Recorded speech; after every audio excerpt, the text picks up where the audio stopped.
É a última entrevista que o Primeiro-Ministro dá aqui em São Bento, nesta legislatura. Muito boa noite, Dr. Passos Coelho. Boa noite. O acordo com a Grécia está fechado, mas, como sabemos, ainda há muita coisa em aberto. Está mesmo afastada a possibilidade de saída da Grécia do euro, no momento em que falamos? Eu espero sinceramente que sim. O programa ainda não está fechado. O que há é um acordo de princípio que foi estabelecido entre todos os países da zona euro e a Grécia.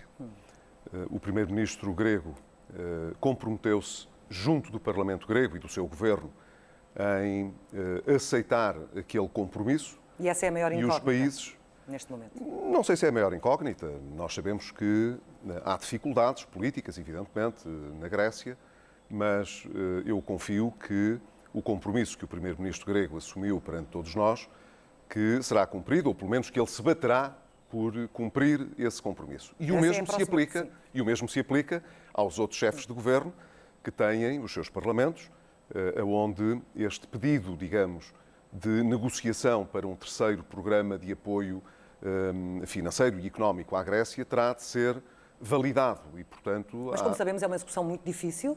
Ainda hoje o Presidente da República referia isso mesmo. Num país que está de rastros também, como sabemos, a saída pode estar simplesmente a ser adiada? Mais uma vez, eu espero que não. Nós temos de ser realistas e reconhecer os problemas. A Grécia teve o primeiro programa de ajuda ainda em 2010. Foi, portanto, o primeiro país da zona euro que precisou de um programa de assistência económica e financeira. Já teve 2 programas, já teve uma reestruturação de dívida, teve durante todo esse período condições que nenhum outro país teve para poder facilitar o cumprimento das metas que estavam inseridas nesses programas.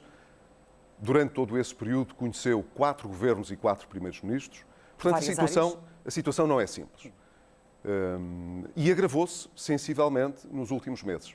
É preciso recordar que a Grécia tinha, até ao final de 2014, a perspectiva de poder ter crescimento económico em 2015, este ano. Muito ténue, apesar de tudo, com a quebra de PIB que sofreram. Não era assim tão ténue, quer dizer, havia a possibilidade até de crescer sensivelmente em 2015.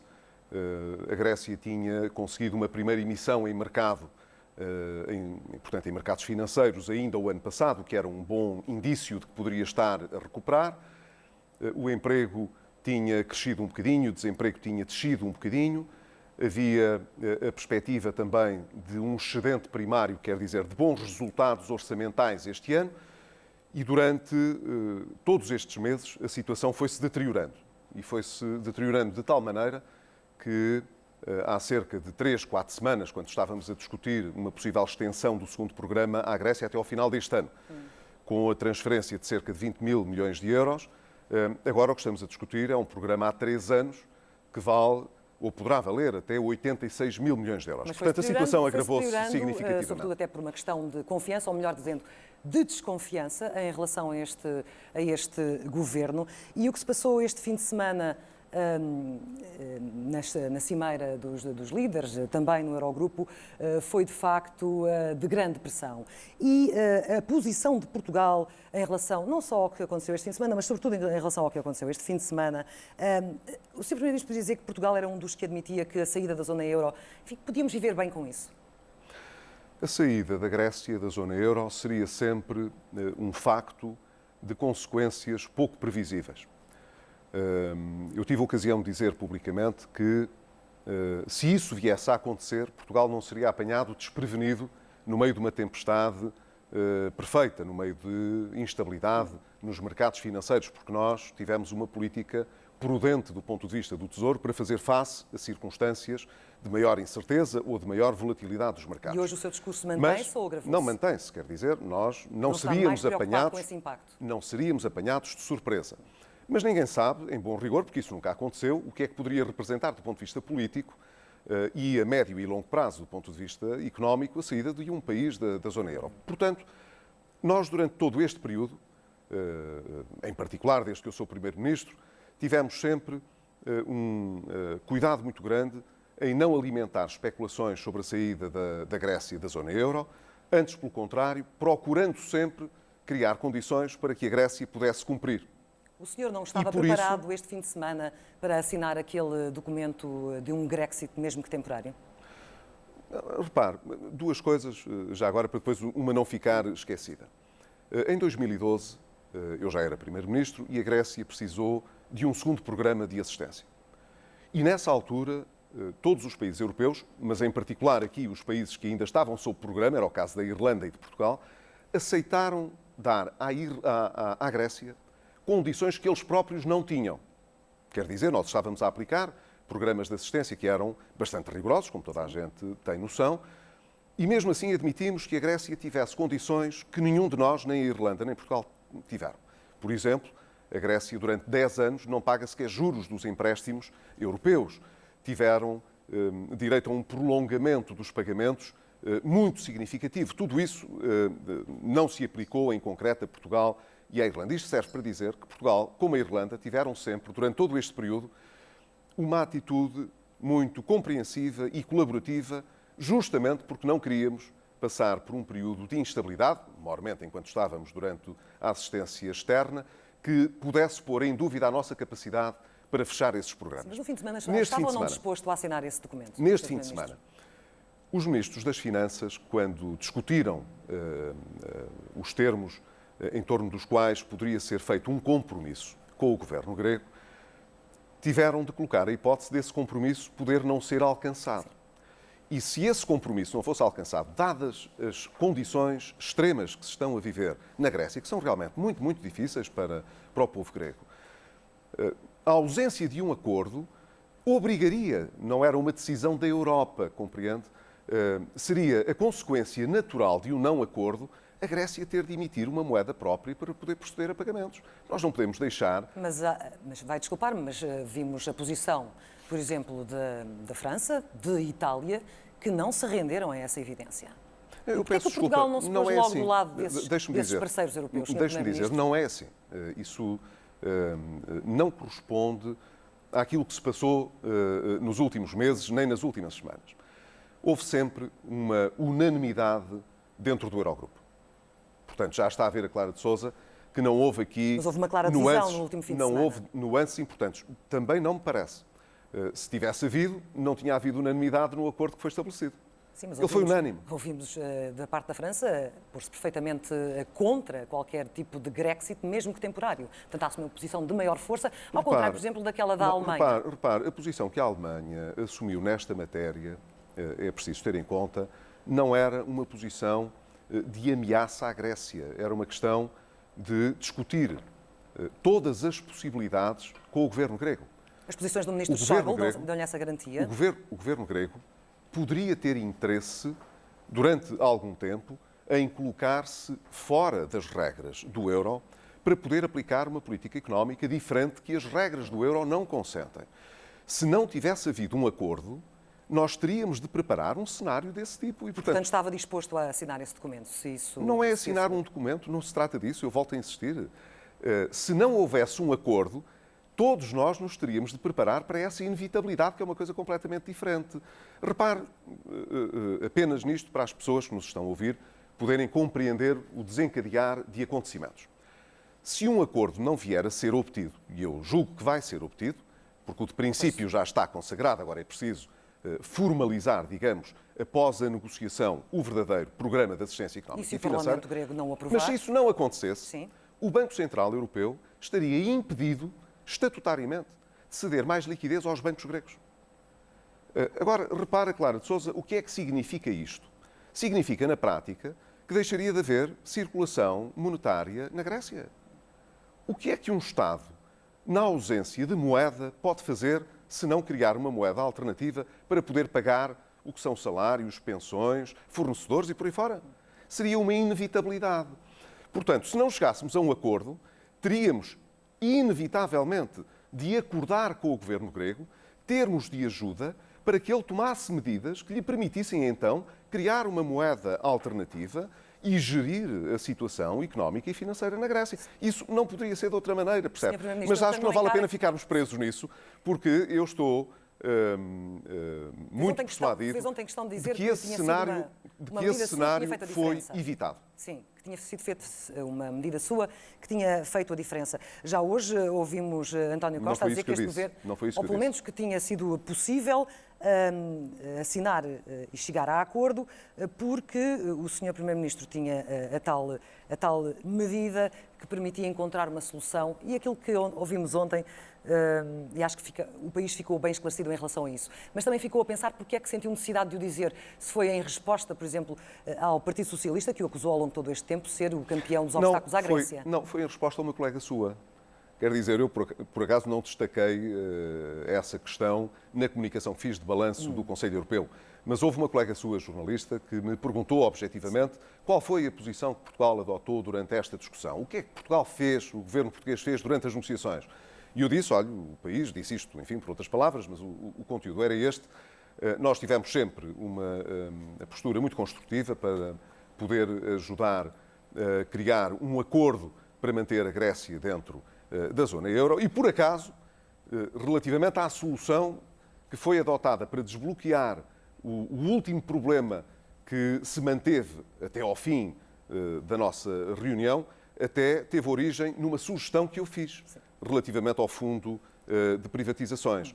Mas isso foi dito. Mas é muito importante que não se criem ficções à volta desta matéria. Os ministros das Finanças, durante estes meses e durante estas semanas, procuraram todos, socialistas, não socialistas, liberais, tentaram todos encontrar uma solução.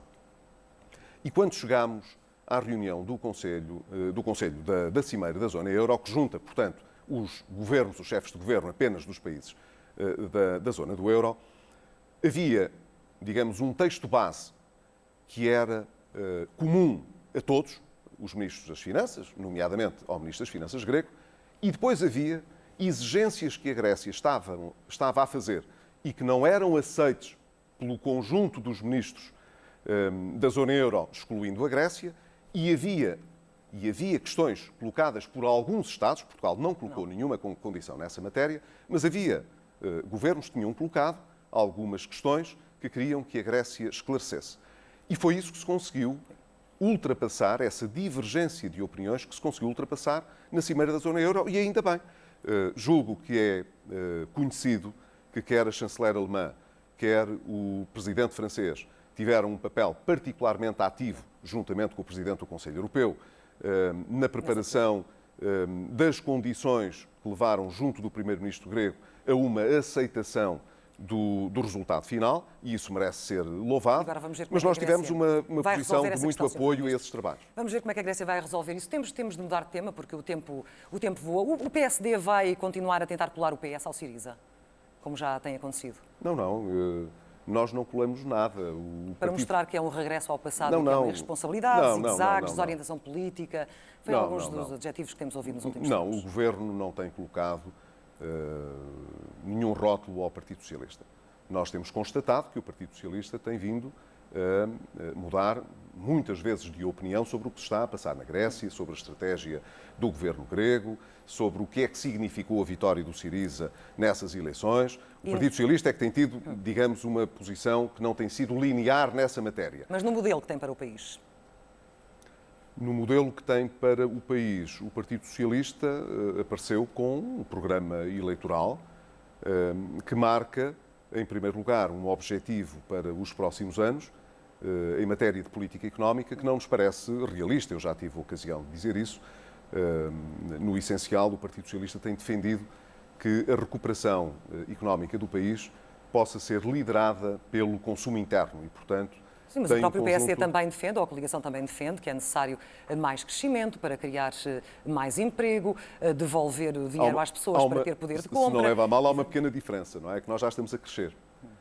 Há uma pequena diferença entre aquilo que o Partido Socialista diz... Mas de forma ainda muito tenue. O que lhe pergunto é, em relação ao programa do Partido Socialista... Nós iremos crescer acima de 1,5% este ano, crescemos 0,9% o ano passado, os dados do emprego têm sido favoráveis, ao contrário do que se passou durante vários anos com o Partido Socialista, portanto, há uma diferença objetiva. Nós temos resultados para mostrar que são resultados positivos. Aquilo que o Partido Socialista tem vindo a propor em matéria económica nesta fase é basicamente a ideia de que o consumo deve liderar o crescimento, enquanto, do nosso ponto de vista, isso é a estratégia que conduziu o país, erradamente, a uma situação de dependência externa e a um desequilíbrio macroeconómico muito grande que nos custou muito a corrigir. Sim, mas então, não só em relação ao Partido Socialista, mas em relação também aos 2 economistas que fizeram o cenário macroeconómico do PS, no qual, obviamente, o programa eleitoral do PS está baseado, também não lhe merecem qualquer tipo de credibilidade, o senhor que é economista? Repare, eu não quereria utilizar esta entrevista para estar a fazer comentários sobre o programa eleitoral do Partido Socialista. Creio que já disse aquilo que é essencial nas suas traves mestras. Mas merecem ou não merecem credibilidade, Sr. Primeiro-Ministro? Nas traves mestras que apresentaram as linhas de intervenção que o Partido Socialista defende, até com base nesse relatório que foi apresentado por um conjunto de economistas, não me parece uma escolha correta, antes, pelo contrário, parece-me uma escolha arriscada. E arriscada porquê?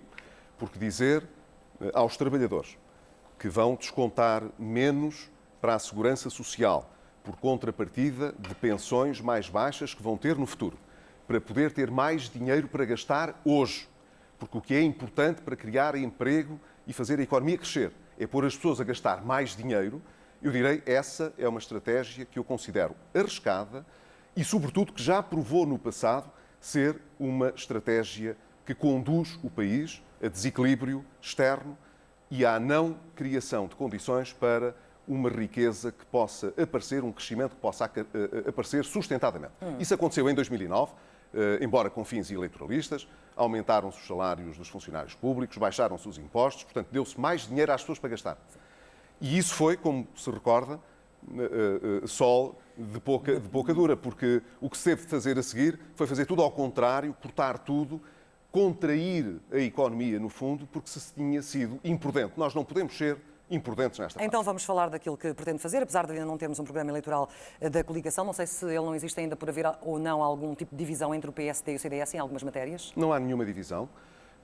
Nós não tivemos nenhuma necessidade particular de apresentar à pressa o programa eleitoral. O Partido Socialista, evidentemente, já mudou o seu líder, já apresentou vários documentos e, portanto, acho muito natural e compreensível que o novo líder do Partido Socialista tenha sentido necessidade de dizer ao que vinha, distinguindo-se do seu antecessor por um lado e, por outro lado, marcando uma diferença para aquilo que tem sido a estratégia do Governo. A estratégia do Governo é conhecida e, portanto, nós apresentámos o Programa de Estabilidade a Bruxelas, que tem um horizonte até 2019. É muito natural que as pessoas saibam, nesta altura, ou seja, na mesma com linha, o que é que podem contar do lado do atual Governo. Sabem, com certeza, que nós queremos uma recuperação da economia que seja liderada pelas exportações, isto é, por toda a economia que se pode gerar com o resto do mundo e não à custa do nosso mercado interno, que é muito pequenino. Temos uma economia que será também liderada pela criação de emprego e geração de rendimento através de novo investimento que possa acontecer em Portugal, ou do aumento do investimento, como já temos vindo a observar, portanto, não através de mais consumo, que também aumentará, mas sobretudo através de mais investimento. E com continuidade da austeridade ainda? E justamente removendo progressivamente as medidas de austeridade que fomos forçados a adotar nos anos de maiores dificuldades. Temos isso programado, isso é conhecido, quer no que respeita à sobretaxa de IRS, ela será removida gradualmente, seguramente nestes próximos 4 anos, se as condições económicas e financeiras o permitirem, mais depressa, mas apenas se permitirem. Deixe-me só fazer aí um ponto em relação à sobretaxa, precisamente do IRS. A devolução da sobretaxa estará de alguma forma colocada em risco? Não vejo porquê. Ainda hoje ouvimos, por exemplo, por causa da suspensão dos reembolsos de IVA às empresas, isto está ou não em risco, ou é um ponto de honra por parte do Governo que ela vai ser de facto devolvida, mesmo faseadamente? Estou a perceber. Agora, peço desculpa, eu é que não tinha entendido a sua observação. Pensei que estava a referir-se à programação que nós fizemos de remover a sobretaxa nos próximos 4 anos. Precisamente. Mas, afinal, a Clara de Sousa está a perguntar-me pelo crédito fiscal que pode ser... Também essa e, obviamente, mais abrangente, é toda ela abrangente, não só para o tal crédito para o próximo ano, como para a descida faseada. Mas são coisas diferentes, não é verdade? Como nós não tínhamos em 2015 a certeza de poder remover uma parte da sobretaxa, preparámos justamente no Orçamento de Estado a medida do crédito fiscal e dissemos, se o que viermos a receber a arrecadar em termos de IVA e de IRS for superior àquilo que está orçamentado, nós fazemos um crédito fiscal aos contribuintes e, portanto, devolveremos em 2016 esse excesso. E os dados da execução orçamental já não permitiam ter começado a fazê-lo este ano? Ou seja, porque é que acabou por não reduzir já este ano a sobretaxa quando havia indicadores do que poderia fazer? Porque nós... Excesso de cautela, algum medo? Porque nós somos prudentes. Quer dizer, se nós tivéssemos a certeza de que poderíamos realmente não pôr em risco o objetivo que é tão importante para nós este ano, que é ficar com um déficit abaixo de 3%. Porque nós estamos obrigados a ter um déficit inferior a 3% este ano. Portugal comprometeu-se publicamente nestes anos, todos nós sabemos, em que o seu déficit em 2015 deixaria de ser excessivo. E isso para nós é um ponto de honra.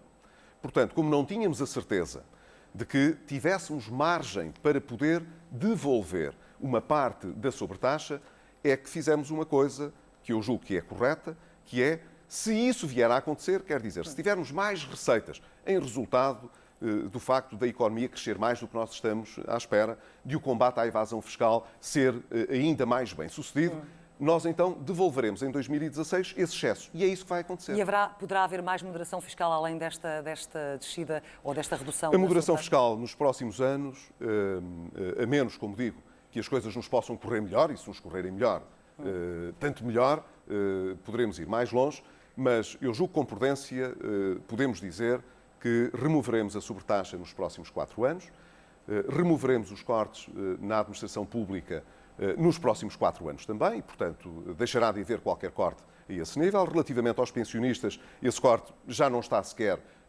em vigor. Iremos continuar a política de baixar o IRC para todas as empresas, de maneira a tornar a economia portuguesa mais atrativa ao investimento com geração de emprego, e iremos progressivamente removendo todas as medidas de austeridade que estiveram em vigor durante estes anos. Não prevê mais cortes nas pensões, Sr. Primeiro-Ministro, por causa, como sabemos, da consequência do corte de 600 milhões no sistema de pensões que está previsto? Não estamos à espera disso, e os 600 milhões que nós identificámos no Programa de Estabilidade não têm que ver necessariamente com cortes de pensões. Não está à espera ou garante que isso não acontecerá? Não, repare, isso depende daquilo que for a negociação que nós queremos ter com o Partido Socialista sobre essa matéria. Eu já o disse várias vezes, nós temos um problema com os sistemas previdenciais em Portugal, com os sistemas públicos, evidentemente. Sim. Eles são deficitários. E não vale a pena fazer de conta que não é assim. Nós, já em 2014 e em 2013, tivemos de fazer transferências adicionais do Orçamento de Estado para o Orçamento da Segurança Social, para que o Orçamento da Segurança Social pudesse cumprir as suas funções. Ora, nós sabemos que há várias razões para isto acontecer. Uma delas é o facto de termos uma taxa de desemprego muito elevada, ainda, apesar de tudo. E, portanto, se ela não fosse tão elevada, teríamos, evidentemente, mais contribuições que ajudariam a resolver este problema. Temos também um nível de atividade económica que limita a possibilidade de o emprego crescer mais do que aquilo que nós desejaríamos. Mas temos, sobretudo, um problema que é estrutural, que é um problema demográfico. Quer dizer, nós cada vez temos mais pensionistas, pessoas que recebem pensões, e cada vez temos menos pessoas ativas no emprego que fazem descontos para suportar o pagamento dessas pensões. Mas isso também vem a resultado das políticas de austeridade que o senhor implementou nos últimos é isto que eu 4 anos, e em relação, falou há pouco do desemprego, e nós sabemos, e já o disse, que o desemprego é uma das grandes prioridades. Mas deixe-me, então, dar um esclarecimento que eu acho que pode ser útil. Nós sabemos que o desemprego aumentou durante os primeiros anos do período da assistência económica e financeira. Mais do que aquilo que previa. Chegou mais do que aquilo que estava previsto, tal como o déficit orçamental de 2011 foi bastante maior do que aquilo que estava previsto no memorando de entendimento. Logo, o esforço que tivemos de fazer para ir ao encontro dos objetivos que estavam estabelecidos, ter sido um esforço muito maior. Eu, na altura, até falei, não sei se recorda, obviamente, um esforço colossal para podermos atingir sabemos aquelas que isso é matéria dada. Não, mas assumiu que era uma frustração e não um fracasso. Mas em política, uma frustração não é sempre um fracasso, Sr. Primeiro-Ministro, e um fracasso pessoal seu também. Repare, eu sou sempre responsável, o último e primeiro responsável pela política do Governo. Nunca me furtei às minhas responsabilidades. Uma dose menos recessiva Mas não teria tido um impacto não tão negativo no Já emprego? responderei a essa questão, mas deixe-me fechar esta primeira, que eu acho que é muito Feche. importante. Que tem a ver com a sustentabilidade da segurança social, é uma coisa importante. Nós, como disse, nos primeiros anos, sobretudo em 2011 e 2012, tivemos um agravamento do desemprego e, portanto, um problema com o emprego, mas tivemos, a partir de 2013, uma melhoria. E nós, entre janeiro de 2013 e até abril de 2015, vimos a economia criar mais cerca de 175 mil postos de trabalho. Quer dizer, temos mais pessoas, portanto, que estão empregadas hoje do que tínhamos em janeiro de 2015. Em que condições, Sr. Primeiro-Ministro? Em melhores condições mais precárias, ao contrário, com empregos pagos pelo Estado? E ao contrário. Em melhores condições. Quer dizer, há mais empregados, consideravelmente, em tempo, menos empregados em tempo parcial e mais empregados em tempo completo, e por cada trabalhador, por conta de outrem, com um contrato a termo, nós temos quase 3 trabalhadores com contratos sem termo. O que quer dizer que a precariedade diminuiu, ao contrário do que muitas vezes se apregoa. Mas deixe-me fazer apenas uma comparação para dar uma ilustração clara de como este problema demográfico e económico é estrutural. Entre 2005 e 2011, que foi rigorosamente o período em que o Partido Socialista esteve no governo, entre 2005 e 2011, a economia perdeu cerca de 236 mil empregos. Perdeu-os. Quer dizer, entre janeiro de 2013 e abril de 2015, nós criámos na economia 175 mil novos empregos e o Partido Socialista, entre 2005 e junho de 2011, destruiu 236 mil postos de trabalho. O que significa, portanto, que o problema para a segurança social... Eu percebo isso, mas convém que nos últimos 4 anos foram destruídos muito mais.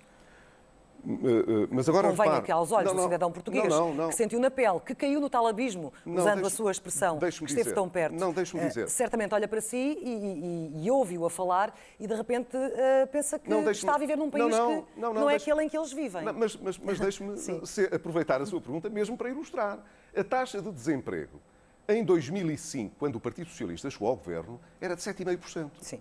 Sabe quanto é que era quando eu cheguei ao governo? Era de quase 12%. 12,1%. Enquanto o Partido Socialista foi governo, a taxa de desemprego passou de 7,5% para 12,1%. Então vamos olhar para a frente em relação à criação de empregos. Não, mas deixe-me só dizer qual é a consequência disto.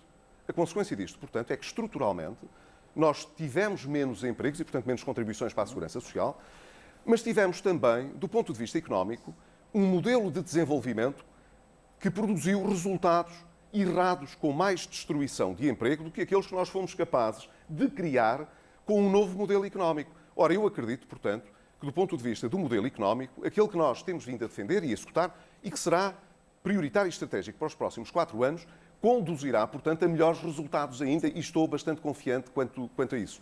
Mas isso não nos deve fazer iludir quanto ao déficit implícito que já está na segurança social. E julgo que depois de tantas instituições terem reconhecido esse problema, nós tínhamos a obrigação, com o Partido Socialista, de chegar a um entendimento sobre isto. Porque este não é um problema do Governo, nem do meu, nem do próximo.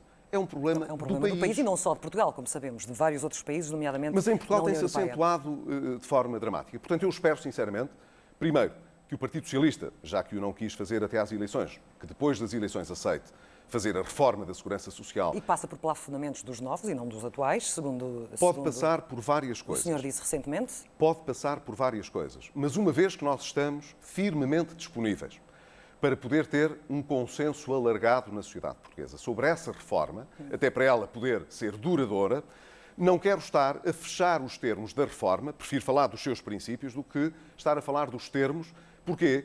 Para que o Partido Socialista não venha dizer os senhores ainda não acertaram nada connosco e já estão a dizer como é que vão fazer a reforma. Portanto, eu gostaria de deixar isto em aberto, sendo certo que é um problema que temos e que precisamos de resolver. Agora vamos à segunda parte, então, da sua não pergunta. Há pouco estava precisamente focada no emprego, mas ia lembrar uma declaração sua mais antiga, em que falava que não era propriamente negativo e que teria de ser encarado como uma oportunidade, e pergunto-lhe que condições de facto, então... uma oportunidade para mudar de vida. E de que forma é que o Governo vai criar mais condições nestes 4 anos, sim, recuperando um pouco aquela declaração polémica na altura? É verdade que não podemos que estigmatizar aqueles que perdem o emprego e que estão desempregados, não os podemos estigmatizar. Sabe que nós temos um hábito que é cultural. Uma pessoa que está desempregada e que perdeu o seu emprego, alguma coisa de errada deve ter, porque senão teria conservado o seu emprego. E, portanto, quando, em regra, nas empresas se entrevista alguém para saber qual é a sua situação, o facto de estar desempregado, ter ficado desempregado uma vez, 2 vezes na sua vida, é normalmente associado a algum problema que a pessoa tem. Ora, isto não nos ajuda, do ponto de vista cultural mesmo, a progredir. Primeiro, porque as pessoas, acha que um desempregado que esteja em casa neste momento com 55 anos, tenha dedicado a sua vida a uma empresa, consegue entender com clareza aquilo que neste momento está a dizer? Eu espero que sim. Quando o mercado de emprego não lhe abre portas. Não, mas isso é outra coisa. Por isso é que eu estou a dizer que não podemos estigmatizar as pessoas que estão desempregadas. Nós temos de criar uma dinâmica económica que crie emprego.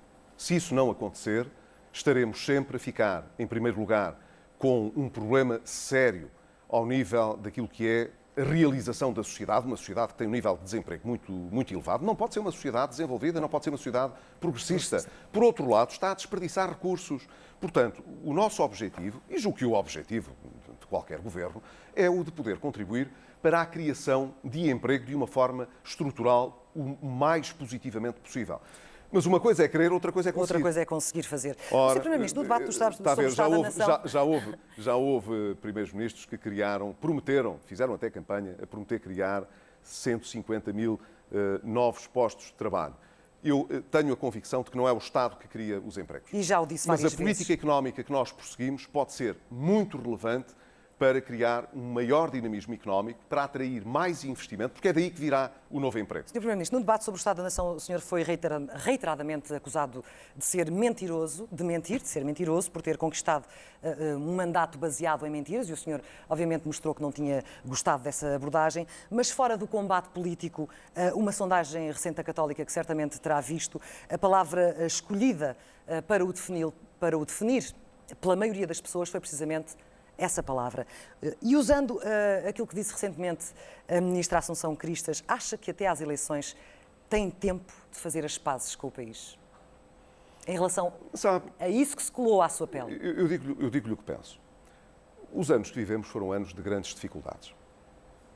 Haverá, com certeza, muitas pessoas que me identificam com essa parte da recuperação que nós fizemos e que significou a adoção de medidas difíceis, que foram traduzidas dentro daquela lógica da austeridade. Muita delas estava prevista no memorando de entendimento que eu me comprometi a executar, outras foram necessárias, além daquelas que estavam previstas, para que os nossos objetivos pudessem ser alcançados. Sim, mas não sei o desfazamento entre aquilo que disse e aquilo que acabou por fazer, não sendo que mentiu. Eu já vou responder a essa questão. E é natural que eu seja um bocadinho o rosto do que se passou. Mas eu hoje também sou o rosto do facto, não o digo por imodéstia, evidentemente, não quero parecer agora imodesto dizendo isto, mas a verdade é que nós conseguimos fazer aquilo que, julgo eu, para o país era mais importante. E era, seguramente, a tarefa mais importante que eu recebi quando fui convidado a formar o governo como Primeiro-Ministro, que era agradecer à Troika a ajuda que tinha dado, mas dispensá-la, fechar o programa de assistência económica e financeira e colocar Portugal num caminho de acesso a financiamento, de criação de emprego e de crescimento da economia. E eu consegui isso também. Sim, mas como sabe também esta sondagem da Católica é do mês passado. Passaram estes anos, as pessoas poderiam ter entendido isso, não o entenderam dessa forma. Agora, deixe-me aproveitar a sua pergunta para eu tentar dar uma resposta que ajude a compreender essa percepção que existe na sociedade portuguesa. Eu, quando fiz a campanha eleitoral e quando fui eleito, disse objetivamente que iria cumprir o memorando de entendimento. O programa do PSD não se esgotava nisso, disse até que era um programa ambicioso para 2 legislaturas, mas que nós procuraríamos, era a nossa prioridade, era cumprir aquele programa. Aquele programa, quando eu o recebi, não era cumprível. Simplesmente não era cumprível. O senhor tinha as metas que estavam... a carta que já lhe dava a indicação de que aquilo Deixe-me dizer disso. Sim, mas as contas estavam mal feitas. As contas estavam mal feitas e não fui eu que as fiz. Elas constavam do memorando de entendimento que tinha sido assinado pelo governo português e pelas instituições da Troika. O que é que dizia esse memorando em termos de objetivos? Dizia que nós, em 2011, tínhamos de alcançar um déficit de 5,9%. Sabe qual era o déficit no dia em que eu tomei posse? Pelas contas que foram anunciadas pelo INE, cerca de 9%. Quando eu tomei posse, o déficit desse primeiro semestre era de 9%. O nosso objetivo para esse ano era de 5,9%.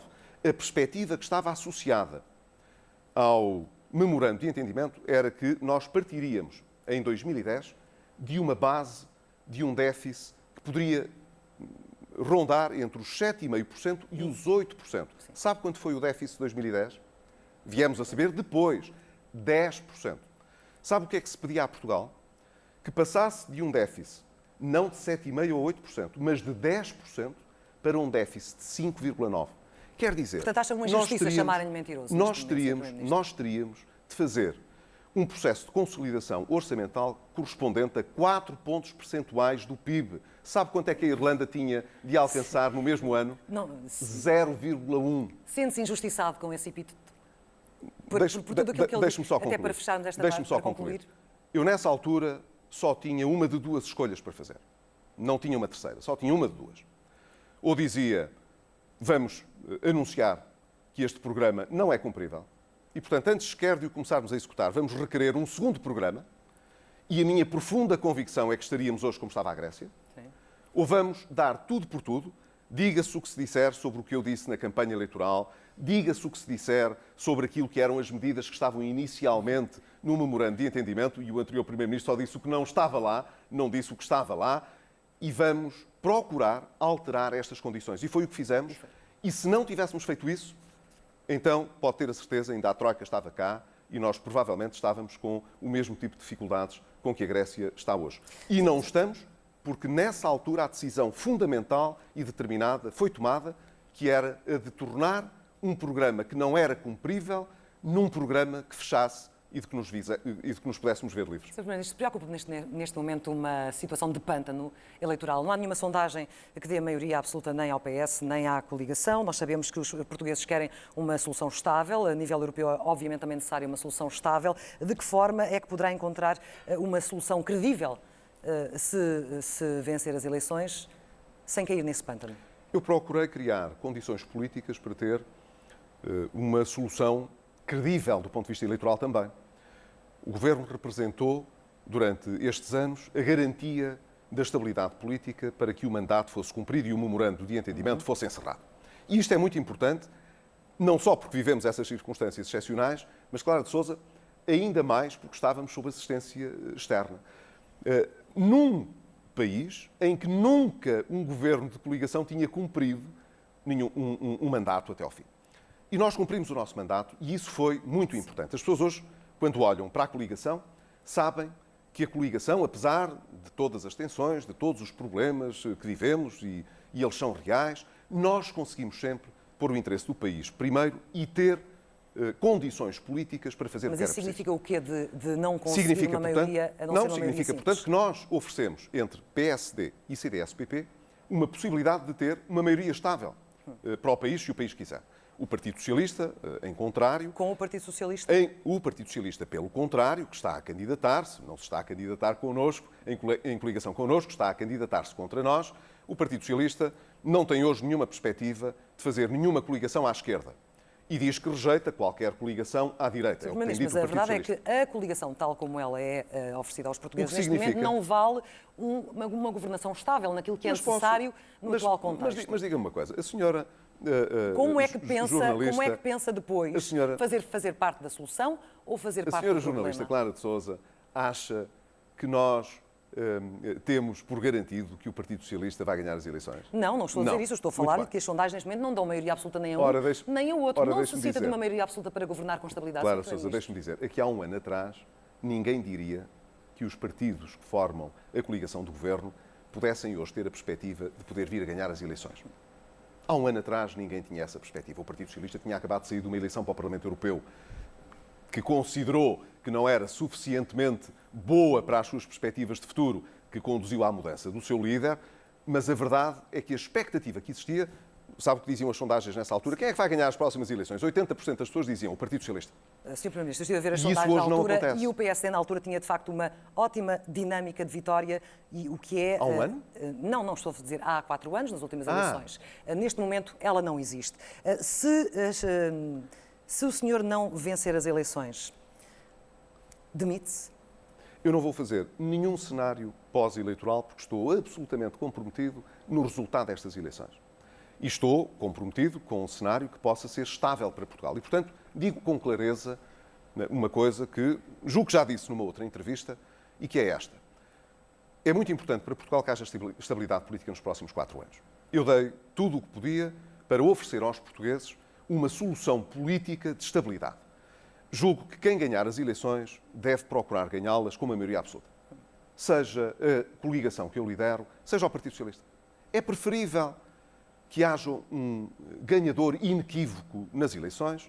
Para quê? Para que o país possa ter um governo com estabilidade para governar. Eu julgo que o caminho que temos defendido para Portugal, com os resultados que já conhecemos, com a prudência que colocamos para os próximos 4 anos, é verdade, mas também com a ambição que temos, porque nós temos objetivos ambiciosos para os próximos anos, quer ao nível do emprego, quer ao nível das políticas sociais, quer, portanto, ao nível do combate às desigualdades. Temos objetivos que são ambiciosos dentro do realismo que temos. Mas se isso não acontecer, Julgo era o que que eu nós estava a temos perguntar, Sr. uma Primeiro-Ministro. proposta que não fará regredir Portugal. E quando olho para o Partido Socialista, noto que o Partido Socialista aprendeu muito pouco os erros do passado e está a advogar hoje as mesmas receitas do passado. Mas vamos fazer a campanha eleitoral e vamos ver o que é que ela dá. Vamos Mas, ver. como digo, eu estava a tentar espero perceber se que queria possa fazer dar, parte da solução, que possa dar se um ia fazer governo parte com do estabilidade. problema. Um governo com estabilidade, vamos ver o que é que dirá o próximo ato eleitoral para Mas fechar muito compreendo que eu tenha rapidamente. de me bater por ela, não é? Sim, não, mas é que também o seu amigo e ex-ministro Miguel Relvas disse ainda muito recentemente que Passos Coelho é sempre muito previsível em questões de honra e não está agarrado ao poder. Ora, isto para meio entendedor, ou bom entendedor, aliás, meia palavra basta. Por isso queria confirmar consigo se é de facto essa a sua perspectiva em E relação quero que eu a esta esteja a situação. comentar o que disse o O senhor meu amigo Miguel comenta Relvas sobre essa matéria. eu tenho que não vou colocar a comentar, questão. não vou comentar, vou apenas dizer o seguinte. Eu tenho sido muito coerente nestes anos, tenho-me batido porque a mudança em Portugal, no meu país, seja uma mudança verdadeira, efetiva. Quer dizer, é decisivo para Portugal que o que aconteceu em 2011 não se volte mesmo a repetir. Porque se repetiu nestes 40 anos 3 vezes, é muito importante que não se repita mesmo e só não se repetirá se nós mudarmos efetivamente a maneira como o Estado se comporta, como a economia funciona na sua relação com o Estado e com o mundo.